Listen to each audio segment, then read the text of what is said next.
थे सतयुग के सर्वश्रेष्ठ धनुर्धारी, अब है आधुनिक युग के गुरु। हेलो गाइज, मैं आप सभी का अपने यूट्यूब चैनल पर स्वागत करती हूँ। आज के आधुनिक युग में बगैर अंगूठे के बाण चलाने की नव धनुर्विद्या प्रचलित है। चलो आज जानते हैं इस धनुर्विद्या के जनक कौन माने जाते हैं। वैसे तो आपने सुना ही होगा, सतयुग में कई महान धनुर्धारी हुए जो कि अर्जुन और कर्ण महान रहे, लेकिन आज हम आपको बताएंगे सतयुग के महान धनुर्धारी की कहानी, जिसकी विद्या को देख भगवान श्री कृष्ण भी डर गए थे।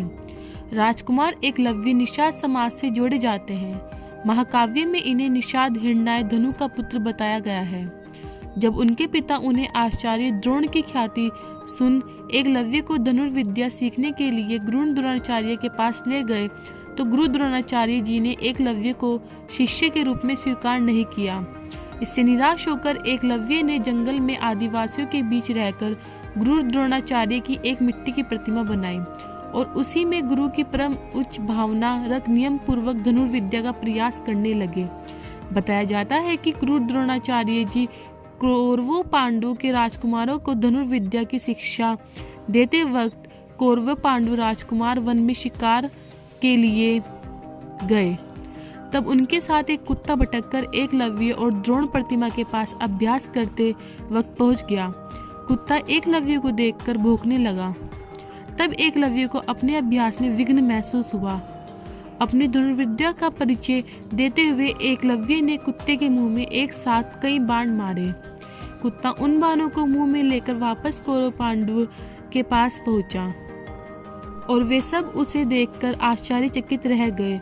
और तब वे सभी एकलव्य के पास पहुंचे और तब उसने अपने आप को द्रोण का शिष्य बताया। यह बात अर्जुन को बहुत खली और वे वापस आश्रम पहुंच गए और इस बात की चर्चा गुरु द्रोणाचार्य जी के सामने की, क्योंकि गुरु द्रोणाचार्य श्री कृष्ण भगवान को अर्जुन को धरती पर सर्वश्रेष्ठ धनुर्धारी बनाने का वचन दे चुके थे। यह देखते हुए गुरु द्रोणाचार्य जी अर्जुन को साथ लेकर एकलव्य के पास पहुंचे। एकलव्य ने गुरु द्रोणाचार्य को साक्षात देखकर चरणों में झुक गए थे।